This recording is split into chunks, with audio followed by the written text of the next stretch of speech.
YouTube, it's your boy Cruise the City, baby, man. And today, a quick reaction, really a long video, but we're going to get right into it. We're reacting to the kids who hacked Xbox. That's all I know. I'm going in this blind like y'all. Let's do it. This is David Pecora. He's 22 years old, has shoulder-length blonde hair, and studies computer science. His online names are Xenon and Xenomega.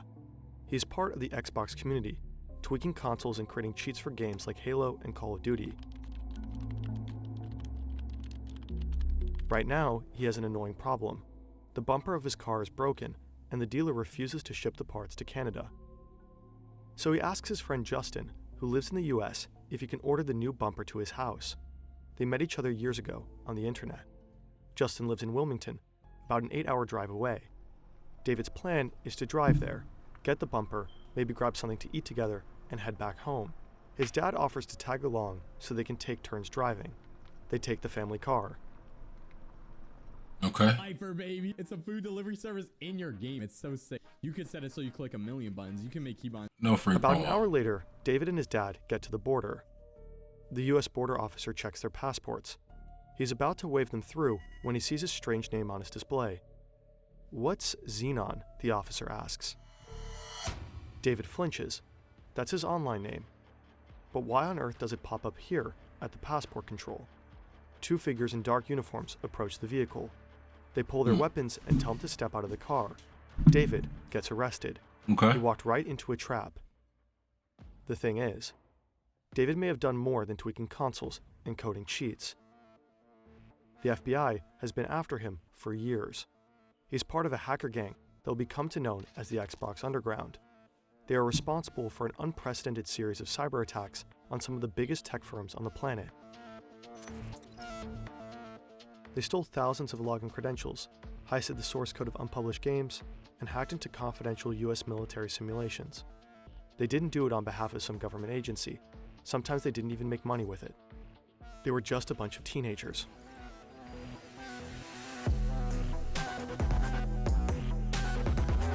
Yeah?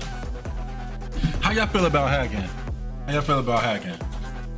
I got people who do cybersecurity, and they always telling me about the new ways people are getting into your information.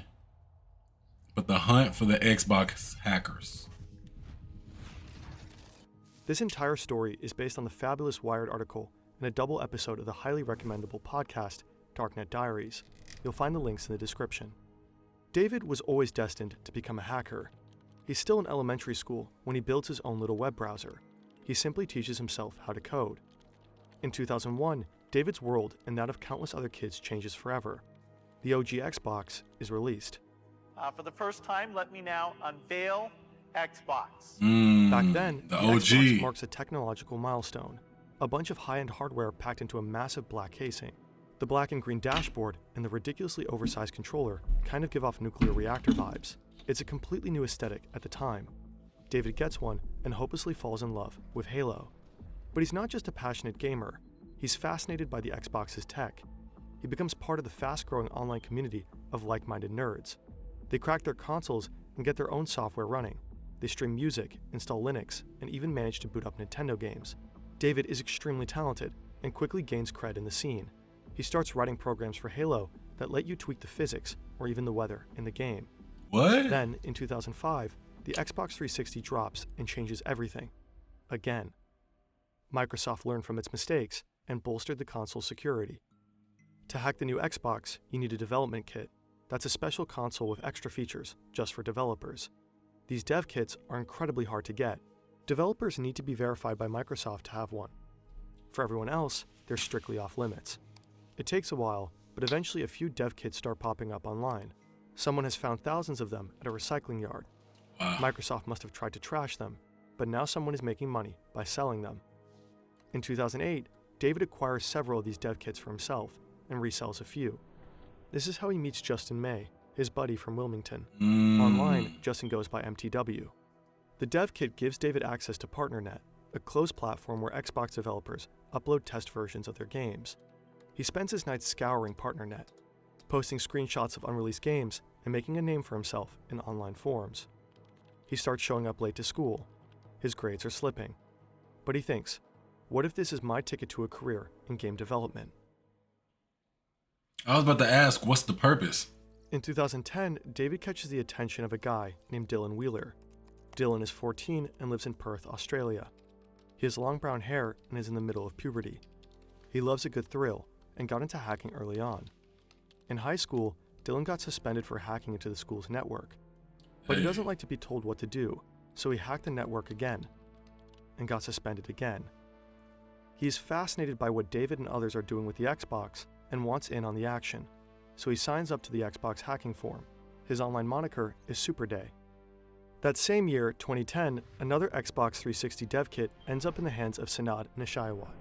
Sanad is 24, lives in Washington, New Jersey, and is a true tech enthusiast. He started gaming by 8. By 12, he was taking apart entire consoles. His room is packed with electronics. His desk is covered by a soldering iron, an oscilloscope, and all sorts of electronic parts. He dives into the Xbox scene and calls himself Sonic. It's an incredibly exciting time for David, Justin, Dylan, Sanad, and many others. PartnerNet is an absolute goldmine. They get to play new games months before their release, completely free of charge. But at some point, they start getting into trouble with real developers on the platform. In 2009, David finds a way to use cheats for the brand new Call of Duty game. He sets up a server and charges users for using his cheats. $100 per 30 minutes. What? Players can $100 per 30 minutes. What? And like 05 or 2010? $100 per 30 minutes? walk through walls and fire without ever missing a shot. The cheat business is a huge success. David quickly makes up to $8,000 a day. My God. He takes his girlfriend to fancy restaurants and stays in luxury hotels. Activision, the developer behind Call of Duty, catches wind of David's scheme.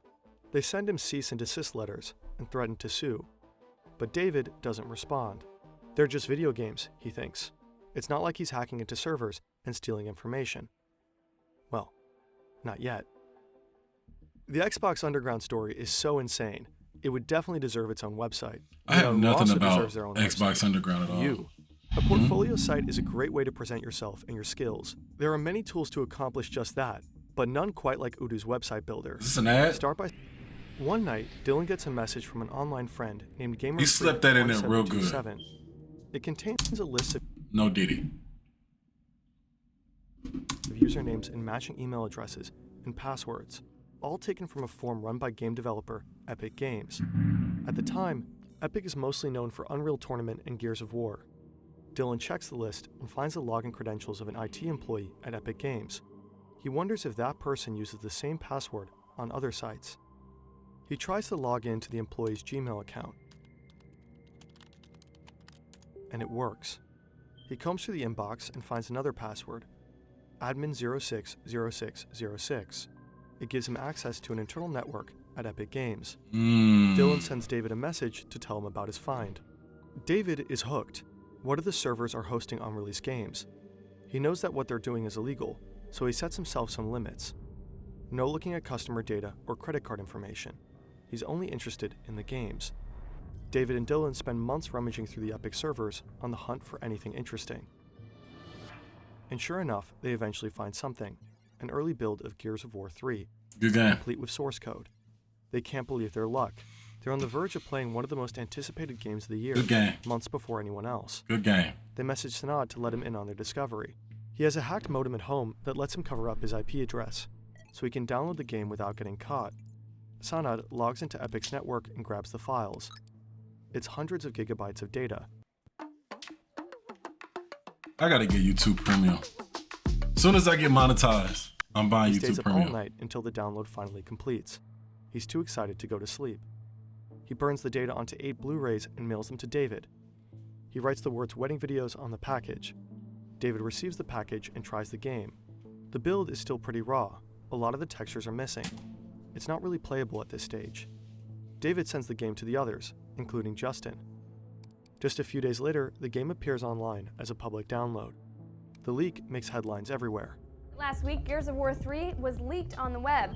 Gears developer Epic Games confirmed that this is not the final build of the game and warned people that downloading the title may actually melt your system. Not sure if that's true, but scare tactics aside, don't pirate. Pirating sucks.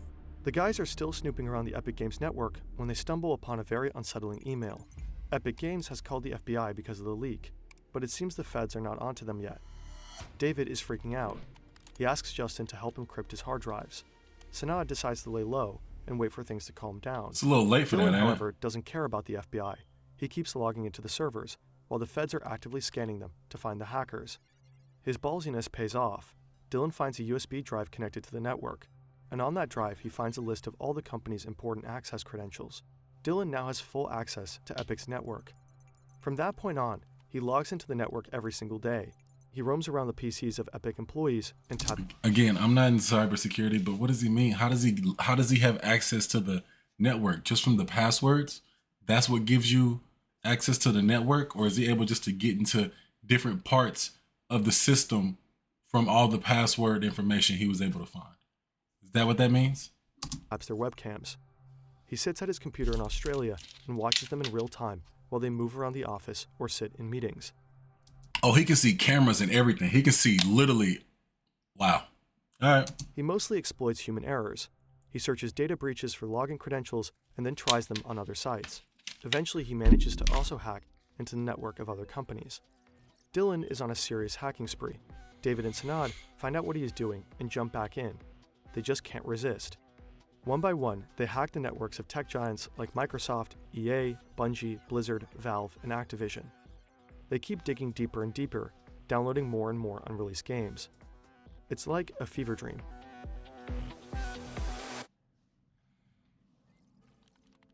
The guys have been hacking their way through the gaming industry for almost a year now. From time to time, they're also making money off of it. David starts selling the jacked and unreleased games to a user called Xbox Dev Guy. The contact is established via Justin. But deep down, they're still just a bunch of gaming fans. They invite their friends over to show their new video games. They never reveal where they get them from. They're a small and tight-knit group, but they can't always keep the excitement to themselves. So every now and then, word gets out to the wider scene. That's how you get caught. Every time that happens, new people want in on the action. 2 new faces join the group. Austin Alcala is a 16-year-old high school student from McCordsville, Indiana. He's tall, rather shy and reserved. Online, he goes by AA Monkey. The second newbie is Nathan LaRue, an 18-year-old from Bowie, Maryland. His dad works as a diesel mechanic, and his mom is busy homeschooling him. Nathan has written a program to fake FIFA coins and dreams of becoming a proper game developer someday. Online, he calls himself Anime Freak. The group expands their hacking activities, and their virtual break-ins move further and further away from gaming. AMD, Intel, Disney, Warner Brothers, and Google. They end up infiltrating the servers of almost 25 companies, all of them major corporations. They got into Warner Brothers, Intel, AMD, Disney, and Google. Nah, they gotta teach me the sauce. I gotta go get my cybersecurity information, my cybersecurity education, because all 5 of them. Hold on, let me see how much jail time they did. We're gonna see. I'm gonna tell y'all at the end if this was worth it or not. Is we 12 minutes and 45 seconds in the video? Do they go to jail?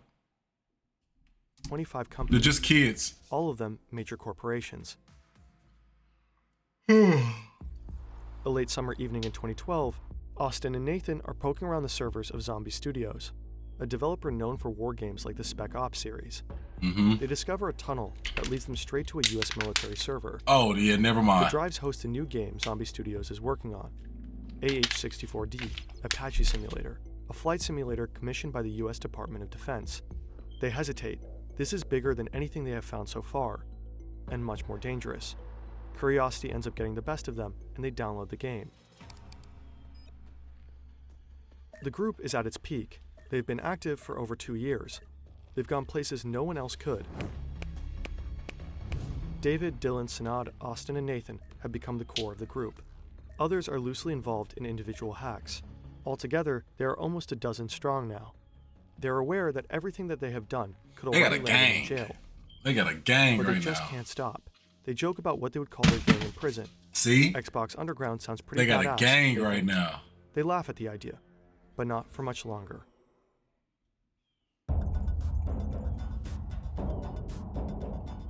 Justin, aka MTW, was an early member of Somebody gonna start snitching, and it seems like it's about to be Justin and Nathan. Somebody gonna start singing Canary songs right now. It's gotta be one of them. Gotta be one of the newbies. The group. He met David when he bought the Xbox 360 dev kit from him a few years ahead of the Epic Games hack. Justin was directly involved in many of their operations. Boy, tired right now.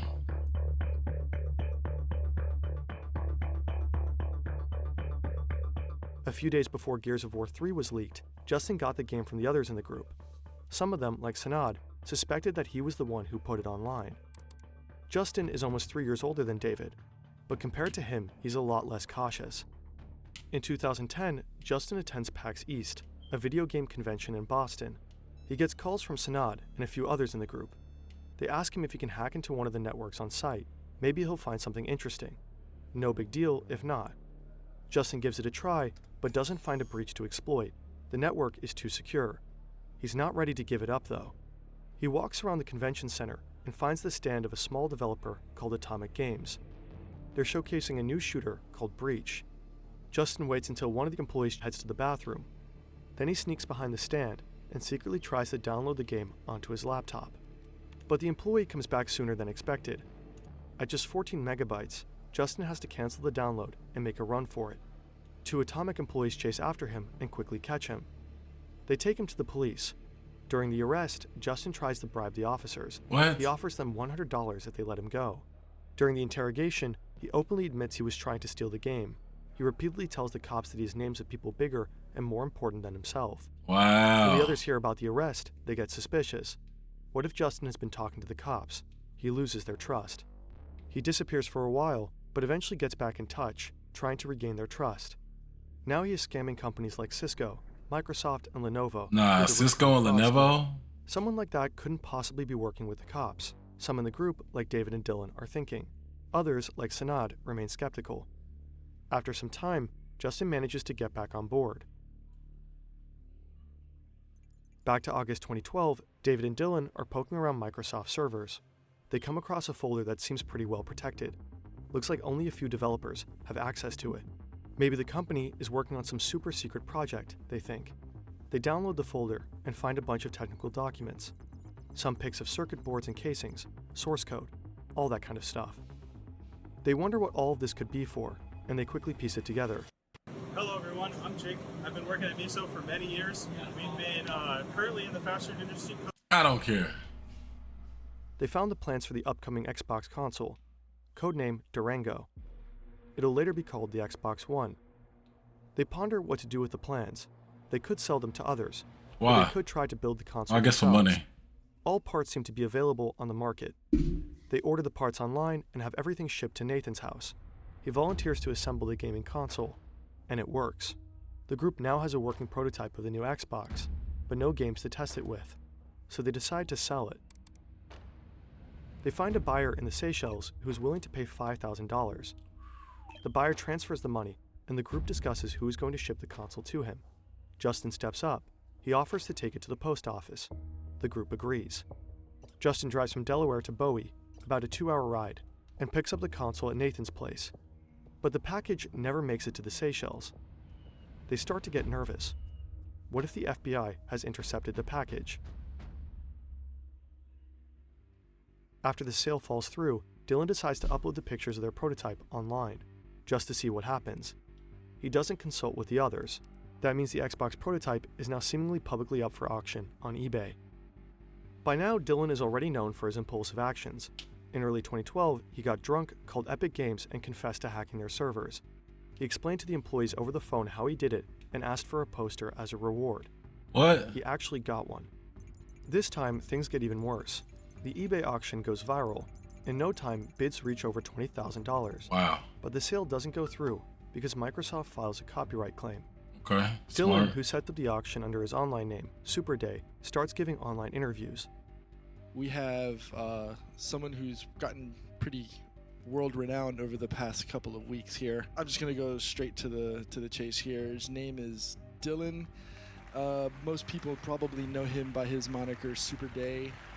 Why is he giving his real He's gotten name? himself into a little bit of trouble with Microsoft and trying to. I guess he's taking the hacking community by storm. Dylan, welcome to the show. Nice. Sanad and David are pissed at Dylan. They want the Really clout pissed. too. After leaving traces all over the internet, this kind of attention is the last thing they need.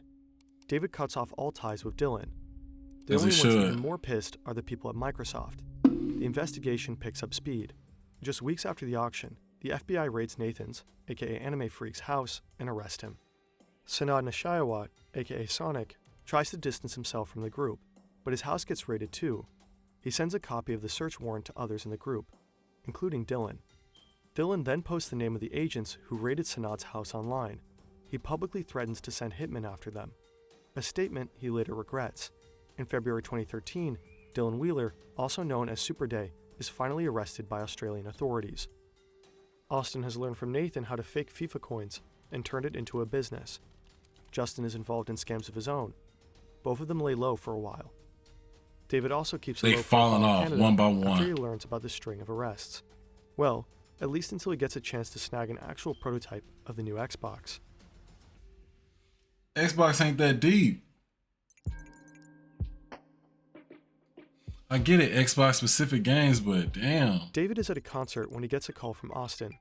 Austin tells him about an 18-year-old hacker named Armin, aka Armin the Cyber. Armand? Armin claims to have access to Microsoft Campus and offers them a deal. He will sneak in and steal a real Durango prototype in exchange for some Microsoft server credentials and a few $1,000s. David thinks Armin is nuts, but again, his curiosity gets the better of him and he agrees. This At is where 9 it all p.m., goes Armin bad. drives his car to Watch. Microsoft Campus. He's wearing a sweater with the company logo and carrying a big backpack. He has cloned some employee's access card and has no trouble getting in. The premises are enormous, but Armin knows his way around by now. For almost a year, he has been frequently sneaking into the buildings and dreaming of what it would actually be like to work there. He is a huge fan of Microsoft. He has even applied for a job, but has not heard back yet. Armin enters one of the office buildings. He's nervous, he's been there many times, but never to steal anything. There's still a few people around. Whenever he hears footsteps approaching, he hides. He eventually finds what he's looking for in one of the open plan offices on the 3rd floor. His hands are shaking as he stuffs 3 Xbox prototypes into his backpack. He sneaks out of the building, leaves the premises, and drives back home. He sends 2 of the consoles to David and Austin and keeps one for himself. Just a week after his break-in, Armin gets a call. It's Microsoft. They reviewed his application. He's got the job. It's a dream come true. But only a couple of weeks later, Armin loses the job. Surveillance cameras have caught him stealing the prototypes. He's taken into custody. Damn. In January 2014, Austin Alcala, aka AA Monkey, is arrested at his house by 4 FBI agents. In March, David Pecora, Xenomega, gets arrested at the US border.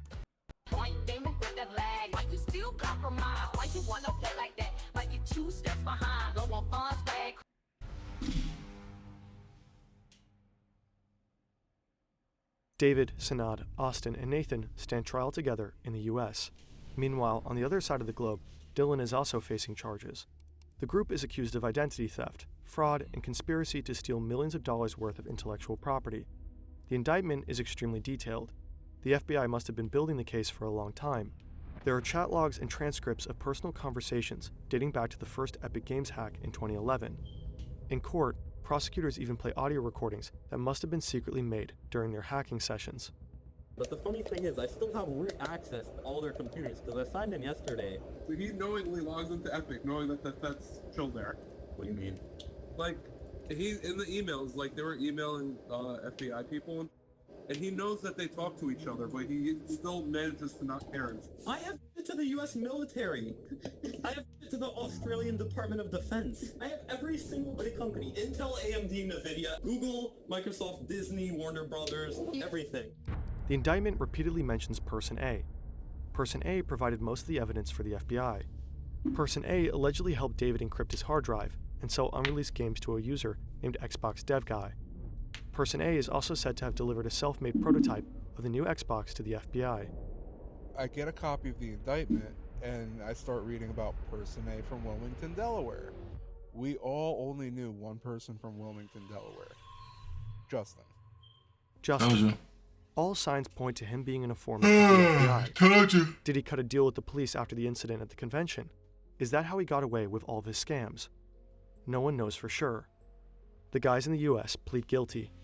They all have very different ways of coping with the conviction. David is cooperative.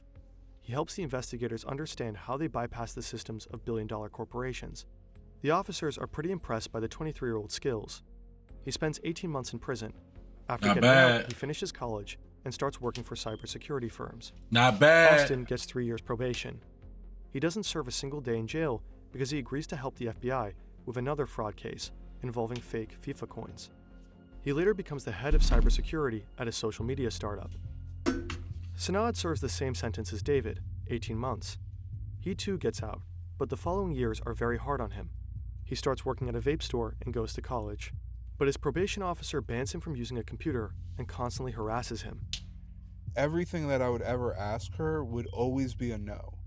Like, for example, like I would want to go down and see, you know, my sister in Virginia or something, and it's no. You know, it could be, she would come up with the craziest reasons to why she wouldn't let me do anything. Sanad became more and more isolated and eventually slips into depression. Seeing no prospects for himself, he turns to drugs.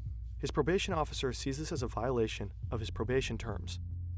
She drags him before a judge, who sentences Sanad to another 9 months behind bars. Sheesh. In 2019, Sanad's probation for his second sentence ends, and for the first time in years, he's allowed to use a computer. He's now clean and living with his sister. Nathan is terrified of having to go to jail. He's one of the youngest in the group and a gentle person. Of all of them, he was the least involved in the hacks. Nathan applies for bail until the verdict is final. He gets an ankle monitor and is allowed to stay with his parents, but the thought of what awaits him in prison eats him up. One day, he cuts off the ankle monitor and tries to flee. He pays a friend to drive him to the Canadian border, but the police catch him at the border checkpoint. Nathan panics. He jumps out of the car and runs across the bridge towards the border, but the cops catch him. He's desperate and considers jumping off the bridge. Then he pulls out a knife and injures himself until he collapses. Oh my God. He survives and is almost immediately taken back to jail, this time serving a 2-year sentence. Shortly before his release, Yeah, you try to Nathan run from the comes out as cops trans too. and is now Holly. Oh The time in Lord. prison must have been awful. Just a year after their release.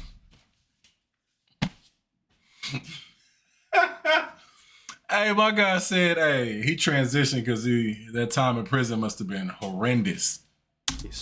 Hall serving a 2-year sentence. Shortly before, he almost had a knife and injures himself until he collapses. That's just dramatic, bro. He survives and is almost immediately taken back to jail, this time serving a 2-year sentence. Shortly before his release, Nathan comes out as trans and is now Holly. The time in prison must have been awful. Just a year after their release, Holly takes their own life. Oh man, sad. In Sad. Australia, Dylan is the only one who pleads not guilty. This leads to a series of court cases that drag on for over 3 years. I guess I pled not guilty to the sense that they tried to hit me with everything when it wasn't everything that I did. At the start, they put a lot of false charges on me. Dylan is ordered to surrender his passport. As But he instead, should, so he heads to can't Moscow flee. And flies Oh, to the Czech Republic. but he does He has flee. Czech citizenship because his mother is from there. Shortly after, Dylan's mother is sentenced to 18 months in prison for aiding his escape. His mom went to prison? What? Dylan claims that after, Dylan's mother is sentenced to 18 months in prison for aiding I his would have escape. collapsed too. Dylan claims that his mother neither drove him to the airport nor sent him money. Yeah, it's kind of the harsh reality of everything. You know, someone's got to go down for something. Dylan moved to the UK, where he established a cybersecurity firm and gave talks on security-related topics. I'm not hiding, because I'm not doing anything wrong. I did something when I was a kid, when I was a teenager, an underage teenager. It was wrong. I learned from that. In March 2020, Dylan shuts down his company. There's been no trace of him since. Get off the grid. In 2017, when almost all members of Get the off Xbox the underground grid. had served their sentences, the police finally arrest Justin May. The authorities seized a brand new BMW and nearly $40,000 in cash. In 2021, he was convicted of fraud, fencing, Trapper of the tax year. evasion, and money laundering. He was sentenced to almost 8 years in prison. 8? How does he get 8? $4 million fine. How does he get 8? Everybody else got 8 month, what is it? 18 months probation or 18 months jail. Probation. Maybe the tax evasion, the money laundering add on. 8 years? 8 years $4 million fine? Oh my God, they're never getting that money. 8 years is outrageous. Get out of here, Cadillac. Oh my God. So, wow. These kids went crazy. I'm not gonna lie. They went crazy, especially being underage and being able to do that. But the sentences was kind of crazy. I guess he shouldn't have bail jumped and ran, because that's why they gave that boy 8 years and $4 million fine. Everybody else kind of got a little slap on the wrist. I'd have did 18 months. I'd have did that. I wouldn't have put my moms in prison though. Me running off, I wouldn't have did that. That was not right. Your mom should not be going to jail for what you did. You gotta eat that. You gotta come back just for your people. That's what I would have did. But that's me. You know what I'm saying? Wow, that's crazy. That's a wild video. And I guess I won't be hacking. You know what I mean? I'm Cruise the City. It's CruiseReacts. I'm gonna holler at y'all, man.